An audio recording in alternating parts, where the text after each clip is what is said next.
인생이 묻고 성경이 답하다. 오늘 두 번째입니다. 아픔에도 의미가 있나요? 라는 제목 말씀을 드립니다. 자, 우리가 살다 보면 이런저런 아픔을 겪습니다. 작은 아픔은 뭐 대충 넘어갑니다. 근데 큰 아픔이 올 때에 그때가 힘들 때죠. 그때 우리는 공통적으로 이런 질문을 합니다. 왜 내게 이런 일이 일어났을까? 왜 내게? 라는 질문을 우리는 본능적으로 합니다.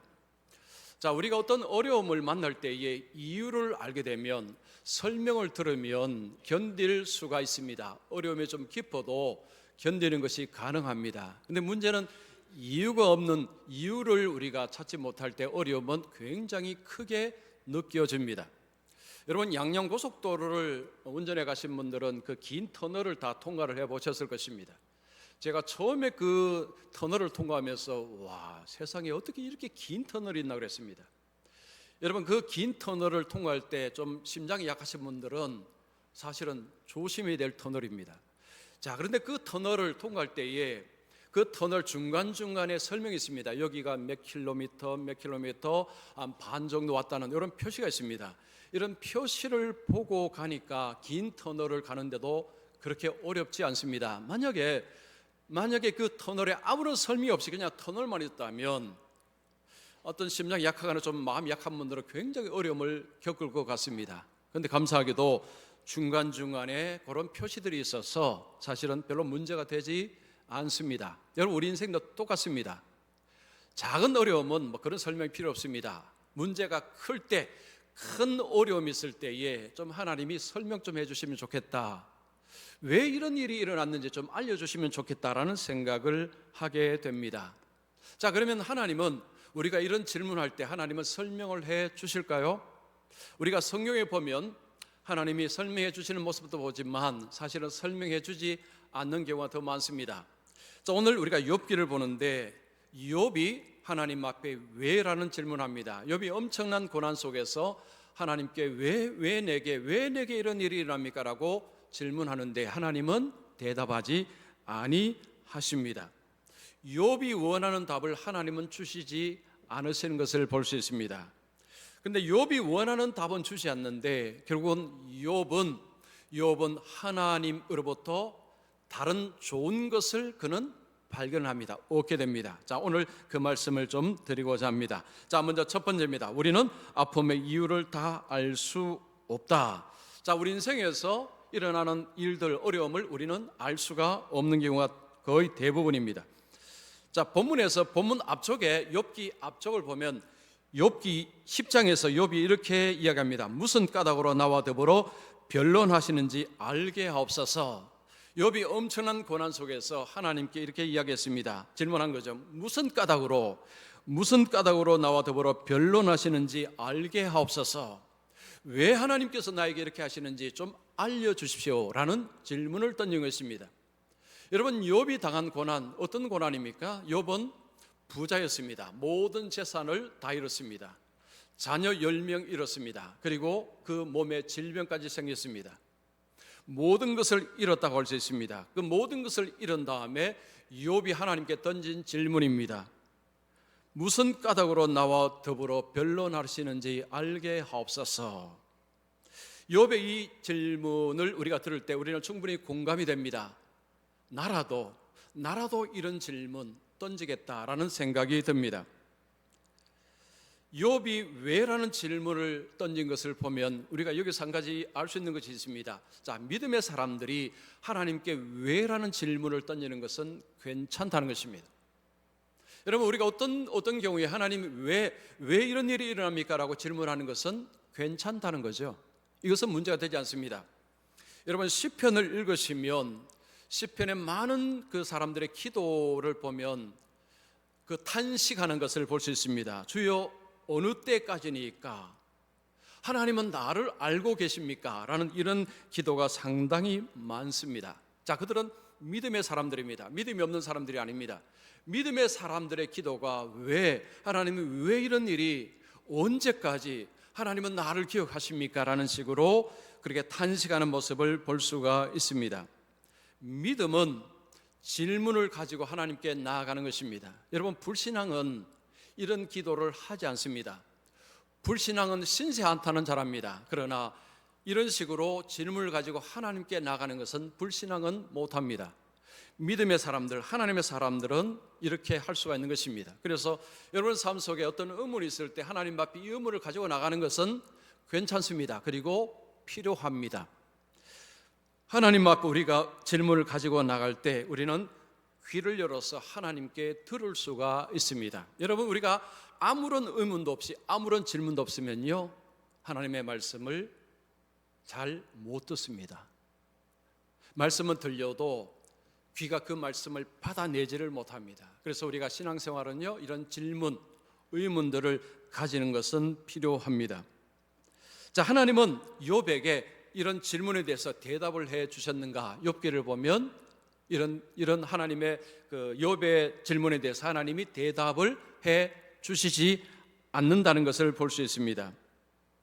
하나님은 욥의 이 의문에 대해서 답을 주시지 아니하셨습니다.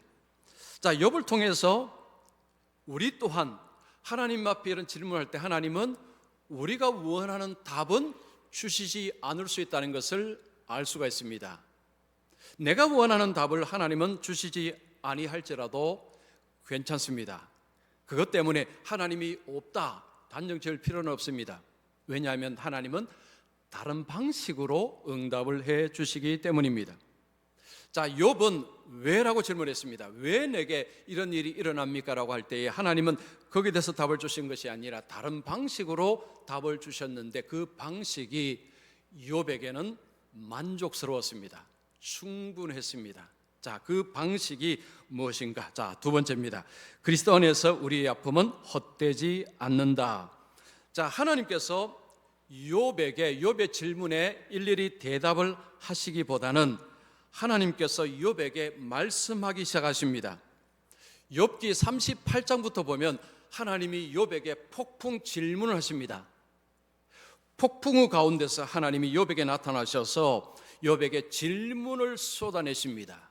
그런데 이 질문들이 답을 할 수 없는 질문들입니다. 예를 들면 이런 질문입니다. 내가 땅에 기초를 놓을 때에 너는 어디 있었느냐? 너는 아침에게 명령해 본 적이 있느냐? 염소 새끼가 언제 새끼를 낳을지 너는 알고 있느냐? 이런 식입니다. 이런 질문들을 욥에게 쏟아내기 시작했습니다. 자, 이 질문을 받을 때에 사람은 어떤 사람이라도 이 질문에 답을 할 수가 없습니다. 이 질문은 답을 할 수가 없는 질문입니다. 자, 그러면 하나님은 왜 욥에게 이런 질문을 하셨을까요? 대답할 수 없는 질문을 왜 쏟아내셨을까요? 이유가 있습니다. 욥의 시야를 넓히기 위해서입니다. 지금 욥은 뭘 보고 있습니까? 자신의 상처, 자신의 아픔, 자신의 고난을 보고 있습니다. 여러분, 우리가 어려움 속에 있으면 고난이 크게 보입니다. 고난만 보입니다. 욥이 지금 그런 상태였습니다. 그런데 하나님은 욥에게 질문을 던짐을 통해서 욥의 눈을 더 크게 열도록 그렇게 하신 것입니다. 그래서 지금 눈에 보이는 상처와 아픔만 보지 말고 이 큰 세상을 보라는 것입니다. 내가 천재를 만들 때, 내가 별들을 운행할 때 너는 뭐 했느냐? 너는 알고 있느냐? 너는 할 수 있느냐? 이런 질문들은 욥이나 모든 어떤 사람도 거기에 대해서 압니다 라고 대답을 하기가 어렵습니다. 자, 이건 이런 이야기입니다. 너는 이거 모르지, 나는 안다라는 것입니다. 너는 모르는 일이 많지, 나는 다 안다는 것입니다. 너는 모르지만 나는 알고 있고, 너는 모르지만 나는 계속해서 일하고 있다는 것입니다. 이 세상을 보라는 거죠. 너는 이해 안 되는 것이 많지만 나는 그 모든 것을 다 운행하고 내가 만들어가고 있고 일하고 있다라고 말씀하는 것입니다. 자, 이 말씀들을 이제 욥에게 쏟아내면서 42장 본문에 오면서 욥이 자신을 낮춥니다. 여러분 2절 보십시오. 주께서는 못하실 일이 없사오며 무슨 계획이든지 못 이루실 것이 없는 줄 아오니. 자, 하나님께서 모든 것을 운행하시고 하나님이 일일이 모든 것을 주관하신다는 것을 들었습니다. 하나님은 계획이 있다는 것을 욥이 들은 것입니다. 그래서 지금 2절에 이런 이야기입니다. 하나님께는 계획이 다 있으십니다. 하나님 그 계획을 하나님은 이루어 가시는 분이십니다 라는 것을 제가 압니다. 인정합니다 라는 것입니다. 우리가 우리 속에 어떤 작은 문제를 볼 때는요, 그 생각하지 않습니다. 이 전체가 어떻게 움직여가는지, 별이 어떻게 움직여가는지, 달이 어떻게, 그건 우리 관심사가 아닙니다. 우리 관심사는 오로지 내 아픔입니다. 왜 내 아픔이 생겼습니까? 라고 할 때 하나님은 눈을 크게 열라는 거죠. 이 세상이 돌아가는 것을 봐라. 너는 이 세상이 어떻게 돌아가는지 모르지 않느냐? 나는 다 안다는 것입니다. 무슨 말일까요? 너의 계획을 내가 가지고 있다는 이야기죠. 너의 아픔 내가 다 알고 있다는 그런 이야기입니다. 자, 3절에 보시면요, 무지한 말로 이치를 가리는 자가 누구니까? 이 표현은 하나님이 이 앞에 38장에 하나님이 욥에게 하신 말씀입니다. 무지한 말로 이치를 가리는 자가 누구냐? 욥이 이게 바로 접니다. 제가 그렇게 어리석습니다라고 고백을 합니다. 나는 깨닫지도 못한 일을 말하였고 스스로 알 수도 없고 헤아리기도 어려운 일을 말하였나이다. 자기의 무지를 고백합니다. 하나님, 제가 어리석었습니다. 하나님의 폭풍 질문 앞에서 욥은 자신의 어리석음을 고백합니다. 여러분, 우리가 하나님의 말씀을 읽을 때에 우리 자신의 어리석음, 우리 자신의 부족함을 느끼지 않는다면 여러분, 성경은요 그저 하나의 책일 뿐입니다. 그냥 교양서일 뿐입니다. 여러분, 하나님의 말씀 앞에서 우리가 깨달아야 될 것은 하나님은 광대하시다는 것이고 나는 그 속에 너무 작은 존재라는 것입니다. 이것을 말씀 앞에서 우리가 깨달을 때에 하나님의 말씀 앞에 겸손히 무릎을 꿇을 수 있습니다. 그러나 오늘날 여러분, 성경이 교양서가 되어버렸습니다. 교양서, 책이 세상에 많지 않습니까? 그런 세상처럼 그냥 교양서 읽듯이 그렇게 읽게 되면 그러면 하나님의 광대하심을 경험할 수가 없습니다. 욥은 하나님의 폭풍 질문 앞에서 하나님의 광대하심 앞에 무릎을 꿇은 것입니다. 자신의 부족함, 어리석음을 그는 깨달았습니다. 자, 그래서 4절에 이렇게 이야기합니다.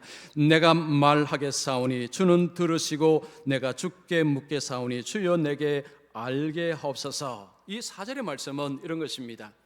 주님, 제가 배우겠습니다. 제가 귀를 열고 배우겠습니다. 주님, 말씀하옵소서. 우리가 말씀을 들을 때나 우리가 말씀을 읽을 때에 우리 자세가 이렇게 되는 거죠. 주님, 말씀하여 주시옵소서. 제가 배우겠습니다. 여러분, 주일날 예배 드릴 때에, 설교 말씀 들을 때, 여러분 성경 보실 때에 이 자세가 우리에게 필요합니다. 그럴 때에 하나님이 그에게 말씀을 하십니다. 여러분, 똑같이 성경을 보는데 어떤 사람은요 전혀 들리지 않습니다. 어떤 사람은 거기서 하나님의 음성을 듣습니다. 누가 들을까요? 자기를 낮추는 사람, 무릎 꿇는 사람, 마음에 무릎을 꿇고 주님, 제가 배우겠습니다. 제게 말씀해 주시옵소서 라고 할 수 있는 사람이 하나님의 음성을 듣는 것입니다. 자, 5절, 우리가 잘 아는 5절 말씀, 유명한 말씀이죠. 내가 주께 대하여 귀로 듣기만 하였사오나 이제는 눈으로 주를 배웁나이다. 자, 여러분 볼펜 있죠? 앞에 이제는, 여기 한번 표시를 한번 해보시기 바랍니다. 이제는이라는 단어가 제일 중요한 단어입니다. 이제는 앞과 이제는 뒤가 달라집니다. 자, 앞과 뒤가 어떻게 달라질까요? 이제는 내가 만족합니다. 이제는 내가 충분합니다. 이제는 괜찮습니다 라는 의미입니다. 자, 그런데 이제는이라고 말할 때 욥은 삶이 뭔가 변화가 일어났을까요? 하나도 안 바뀌었습니다. 여전히 몸에 질병이 있습니다. 여전히 자식은 없습니다. 여전히 지금 재산도 회복이 된 것이 아닙니다. 어떤 것도 회복이 되지 않았습니다. 여전히 고난 속에 있었습니다. 여전히 아픔 가운데 있었습니다.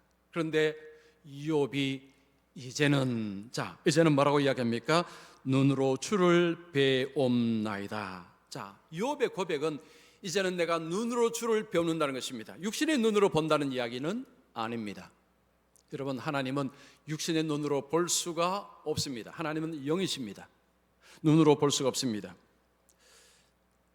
욥은 그 광대하신 하나님을 눈으로 비었다라고 고백합니다. 자, 이 고백은 이런 것입니다. 하나님, 이제 충분합니다. 하나님, 이제 내가 만족합니다. 이제 됐습니다. 내가 하나님을 받기 때문에 이제는 되었습니다. 이제는 괜찮습니다. 라는 것입니다. 자, 이걸 통해서 우리가 어떤 고난에 있을 때, 여러분 고난의 크기는 차이가 있겠지만 고난 속에 있을 때에 제일 중요한 것이 뭔가를 이 욥기는 우리에게 알려줍니다. 하나님을 보는 것입니다. 하나님을 보는 것이 제일 중요하다는 거죠. 언제요? 어려움 속에 있을 때, 고난 속에 있을 때. 우리는 고난 속에서 왜라고 외칩니다. 하나님이 왜 이런 일이 일어납니까? 왜 이런 일이 일어나야 됩니까? 왜 내게라고 할 때, 그때 하나님을 볼 수만 있다면, 여러분 하나님을 볼 수만 있다면, 그러면 우리 마음속에 되었습니다. 이제 만족합니다. 이제 충분합니다. 라는 답이 그 이야기가 우리 마음속에 나온다는 것입니다. 여러분, 눈에 보이지 않는 하나님을 어떻게 보는 것입니까? 자, 어떻게 보십니까? 여러분, 성경 우리에게 그 비결을 알려줍니다. 예수님을 보면 된다는 거죠. 여러분, 예수님을 보는 것은 하나님을 보는 것입니다. 예수님이 뭐라고 하셨습니까? 나를 본 자는 아버지를 보았거늘. 예수님을 보는 자는 하나님을 본다고 했습니다. 그래서 하나님을 알고자 하는 자는 예수님을 알면 됩니다. 하나님을 보고자 하는 자는 예수님을 보면 됩니다. 하나님은 예수님을 통해서 자신을 드러내십니다. 그래서 예수님을 통해서만 하나님을 볼 수가 있습니다. 예수님 바깥에서는 하나님을 볼 길이 없습니다. 자, 그러면 우리가 예수님을 잘 봐야 되는 거죠. 여러분, 신앙은요, 결국은 예수님을 어떻게 보느냐에 따라서 신앙은 갈립니다. 똑같이 신앙생활 하지만 어떤 분은 기쁨으로 충만하게 신앙생활 하고요, 어떤 분은 그냥 별 것 없습니다. 교회 가봐야 별 것 없고요, 성경 읽어봐야 별 것 없고, 그냥 별 것 없는 것입니다. 어떤 사람은 별 것이 있습니다. 와, 놀랍습니다. 어떤 분은 별 것 없던데, 아무것도 없던데, 이렇게 되는 것입니다. 여러분, 똑같은 신앙생활 하면서 왜 이렇게 차이가 날까요? 핵심은 예수님에 대한 관점이 달라서 그렇습니다. 예수님을 어떻게 보느냐가 신앙의 진위를 가려버리는 것입니다. 자, 예수님이 이 땅에 오셨을 때 예수님은 왕궁의 왕자로 오시지 않았습니다. 예수님은 편한 길로 삶을 살지 않았습니다. 예수님은 꽃가마 타고 살지 않았습니다. 예수님은 구유에 태어나셨습니다. 예수님은 목수의 가정으로 오셨습니다. 예수님은 배고픔, 목마름을 예수님은 경험하셨습니다. 인간이 겪는 고난을 예수님은 경험하셨습니다. 그리고 예수님은 십자가를 경험하셨습니다. 십자가의 고난을 예수님이 겪으셨습니다. 그래서 성경은 예수님의 고난을 보라는 것입니다. 왜 봐야 될까요? 자, 우리 히브리서 2장 18절 말씀, 우리 큰 소리 읽습니다. 시작. 그가 고난을 받아 고난을 당하셨은즉 시험 받는 자들을 능히 도우실 수 있느니라. 예수님이 시험을 받아 고난 당하셨은즉 시험 받는 자들, 우리죠, 능히 도우실 수 있다는 것입니다. 예수님의 고난은 개인의 고난이 아닙니다. 예수님의 어려움은 개인이 지는 어려움이 아닙니다. 예수님의 고난은 우리의 고난과 연관이 있습니다. 예수님께서 고난을 지시고 예수님 십자가를 지신 예수님께서 우리에게 이렇게 이야기하시는 것입니다. 내가 너의 아픔을 안다. 내가 너의 아픔을 안다라는 이야기를 우리에게 하시는 것입니다. 자, 그런데요, 기독교가 여기서 끝난다면 그냥 말로 위로하는 정도의 기독교밖에 되지 않습니다. 나도 고난을 겪었다. 나도 엄청난 십자가의 고난을 겪었다. 너가 그 당하는 고난 내가 안다. 내가 다 안다. 그냥 여기에서 끝난다면 기독교는 말로 위로하는 종교밖에 되지 않습니다. 근데 예수님의 십자가 사건은 그냥 말로 위로하는 정도의 고난 사건이 아니라는 것입니다. 여러분, 예수님의 십자가 사건은 그냥 우리를 말로 위로하기 위해서 예수님이 지신 사건이 아니었습니다. 예수님이 십자가에서 예수님께서 뭐라고 하셨습니까? 나의 하나님, 나의 하나님, 어찌하여 나를, 그 다음에 뭡니까? 어찌하여 나를, 어찌하여 나를 버리셨나이까? 여러분, 예수님이 공연히 이 말씀하셨을까요? 나의 하나님 어찌하여 나를 버리셨나이까? 이 말은요, 실제적으로 예수님이 버리심을 당하셨다는 이야기입니다. 아닌 걸 예수님 말씀하신 것이 아닙니다. 예수님이 십자가에서 버림을 받으셨다는 것이죠. 여러분, 십자가 사건은요, 하나님이 아들을 버리신 사건입니다.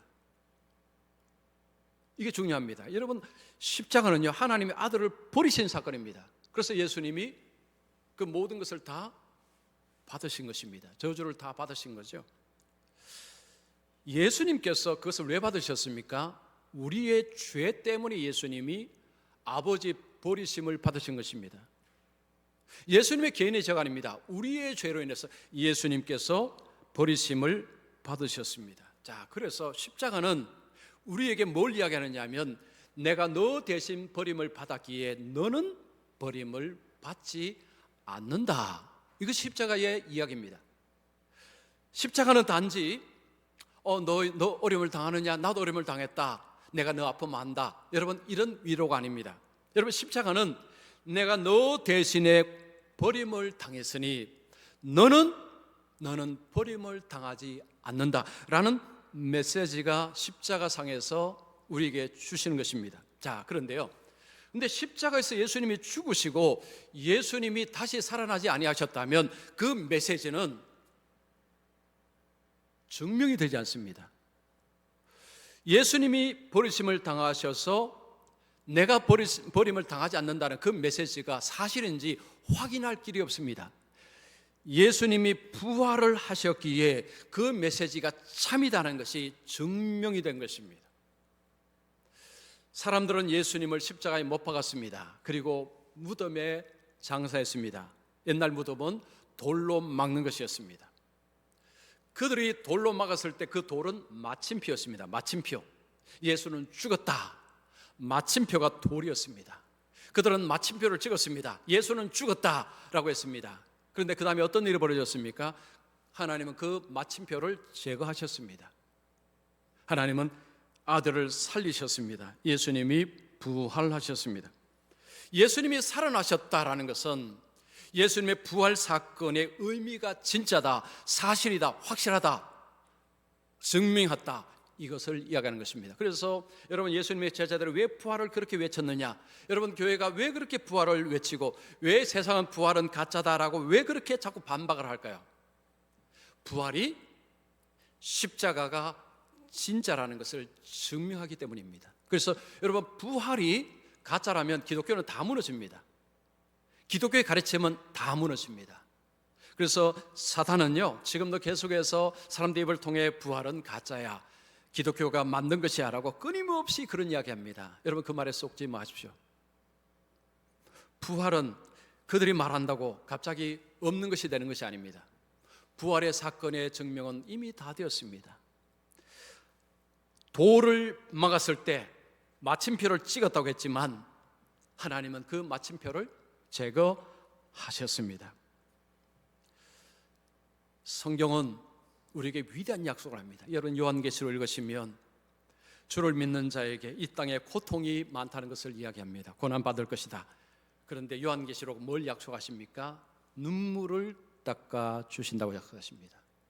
이 땅에 고난당하는 자들의 눈물을 하나님은 닦아 주실 것이다 라고 얘기합니다. 그것이 요한계시록에 하나님의 약속이 있습니다. 요한계시록 읽으셔야 됩니다.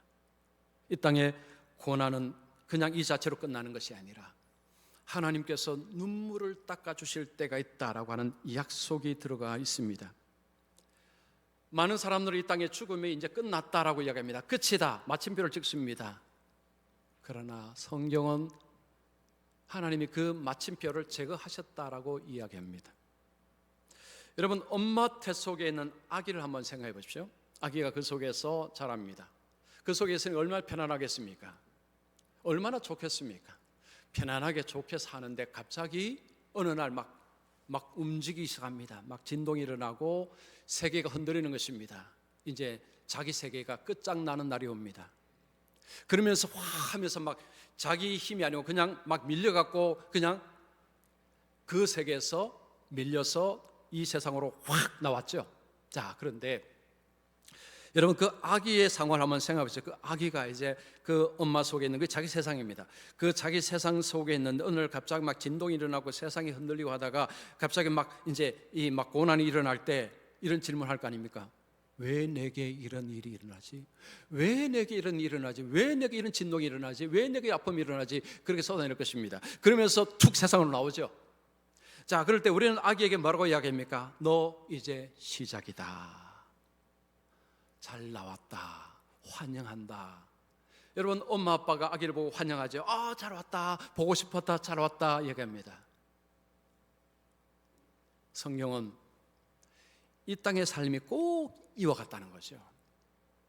그 아기가, 그 태중의 아기가 이제 어떡하지? 이제 끝인데 왜 이런 일이 일어나지 했는데 밀려서 확 와보니까 새로운 세상이 펼쳐집니다. 환영합니다. 잘 왔다. 너를 기다렸다. 보고 싶었다라고 이야기합니다. 요한계시록은 우리에게 그 이야기합니다. 이 땅에서는 죽음의 마침표를 꽝 찍었죠. 이제 끝났다. 세상 끝났다라고 이야기합니다. 성경은 그렇게 말씀하지 않습니다. 하나님께서 잘 왔다. 잘 왔다. 기다렸다. 보고 싶었다. 자, 성도들이 그렇게 받아주는 것입니다. 하나님이 눈물을 닦아주신다고 이야기를 합니다. 예수님 안에서 고난의 의미는 바로 그것이 답을 해줍니다. 이것을 알게 되면 고난이 헛된 것이 아니구나라는 것을 깨닫게 되는 것입니다. 제가 어떤 책에서 본 이야기 하나 하겠습니다. 어떤 교회에 30대 후반의 여성이 있었습니다. 자, 이 여성이 애가 셋이었습니다. 첫째는 7살, 막내는 2돌이 되지 않았습니다. 이 여성이 몸이 좀 이상해서 병원에 가서 이 검사를 하니까 위암 말기였습니다. 이제 많이 늦었습니다. 온 교회가 이 성도를 위해서 기도합니다. 하나님 자매를 살려주시옵소서. 아이가 어립니다. 하나님 살려주시옵소서라고 온 교회 기도합니다. 새벽에 그리고 수요일에 때 성도들이 기도합니다. 그런데 그 다음 해에 그 자매는 세상을 떠납니다. 장례식을 했습니다. 장례식을 마치고 이제 저녁이 되었는데 한 청년이 목사님께 찾아옵니다. 목사님, 질문이 있습니다. 왜 하나님은 우리의 기도를 들어주시지 않은 것입니까? 왜 하나님은 그 아이들이 자랄 때까지 좀 기다려주시지 못하는 것입니까? 왜 하나님은 그렇게 하신 것입니까? 목사님은 대답을 해야 할 수가 없었습니다. 아무런 대답을 할 수 없었습니다. 자, 그 청년이 목사님을 떠나면서 한마디 던집니다. 하나님은 안 계신 것 같습니다. 하나님은 없는 것 같습니다. 라고 한마디 툭 던지고 가버렸습니다. 며칠 뒤에 목사님이 그 청년을 불렀습니다. 본당에 같이 앉았습니다. 앞에 십자가가 있었습니다. 목사님이 청년에게 말합니다. 나는 설명을 할 수가 없습니다. 나도 모릅니다. 그런데 한 가지 형제에게 하고 싶은 이야기가 있습니다. 우리가 이해되지 못하는 일을 만났을 때 2가지 결론을 가질 수가 있습니다. 첫 번째는 하나님이 나쁘거나 하나님이 없거나 이런 결론을 도달할 수 있고, 또 하나는 내가 아직도 못 보는 것이 많구나, 내가 아직도 모르는 것이 많구나 라는 결론에 도달할 수도 있습니다. 둘 중에 하나의 결론을 도달하는데 많은 사람들은 첫 번째 결론을 성급하게 도달합니다. 하나님은 나쁘다, 하나님은 없다라고 결론을 내려버립니다. 그런데 저 십자가를 보게 되면 저 십자가는 첫 번째 결론이 잘못되었다고 우리에게 이야기합니다. 아들을 내어주신 그 하나님은 나쁜 하나님이 될 수가 없습니다. 아들을 내어주신 하나님을 없다고 말하는 것도 이건 말이 안 되는 것입니다. 첫 번째 결론은 삭제입니다. 두 번째 결론입니다. 우리는 아직 모르는 것이 많습니다. 우리는 아직 못 본 것이 많습니다. 이것이 바른 결론입니다. 십자가는 우리의 질문에 대답을 다 해주지는 않습니다. 여러분, 십자가의 하나님은 우리가 원하는 답을 다 주지 않습니다. 그런데 십자가 하나님은 우리에게 뭘 이야기하죠? 우리의 고통 속으로 들어오신 하나님이심을 이야기합니다. 그리고 그 하나님은 선한 하나님이심을 이야기합니다. 아들을 우리의 죄를 위해서 내어주신 그 하나님은 선한 하나님이시라는 것을 우리에게 말씀합니다. 왜 우리가 십자가를 자꾸 봐야 되느냐? 십자가를 통해서 하나님을 볼 때에 그 하나님을 바르게 알 수 있기 때문입니다.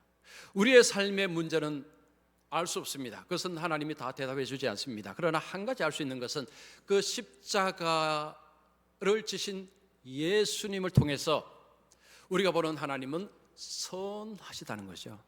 선하시다라는 것을 알 수가 있습니다. 그래서 여러분, 우리가 어떤 어려움에 있을 때에 이해되지 않는 그런 일들이 있을 때 우리의 눈을 어디로 봐야 됩니까? 십자가입니다. 더 정확히 말하면 십자가의 예수님, 십자가 달리신 예수님을 보셔야 됩니다. 그 속에서 하나님을 보실 때 우리의 마음속에 충분합니다. 됐습니다. 설명 안 해주셔도 괜찮습니다 라는 결론에 도달할 수 있습니다. 요즘 여러분 혹시 좀 어려움 때문에 하나님께 왜? 라는 질문을 혹시 하고 계십니까? 여러분, 그것을 한번 종이에 한번 적어보십시오. 그냥 한번 이렇게 적어보시고, 여러분 그걸 적으시고 성령책에 딱 끼워 넣으시고, 그리고 십자가의 주님께 나아가 보십시오. 주님을 불러보시고 십자가의 주님을 바라보십시오. 주님이 그 질문에 답은 해주지 않지만 주님은 하나님이 어떤 분이신가를 보여주실 것입니다. 여러분, 우리는 이 세상에 우리가 당하는 아픔의 이유 우리는 다 모릅니다. 그러나 예수님 안에서는 우리의 아픔은 결코 헛되지 않습니다. 세상은 마침표를 찍었다고 하지만 하나님은 그 마침표를 삭제하시는 하나님이십니다. 그래서 십자가의 그 주님을 바라보시면서, 그 하나님을 바라보시면서 사탄이 무슨 말을 할지라도 여러분 속지 마시고 십자가의 주님을 통해서 하나님을 보시고 그 하나님의 엄청난 구원의 계획을 신뢰하시고 바라보시면서 믿음으로 나아가시는 우리 모두가 되시기를 축원합니다.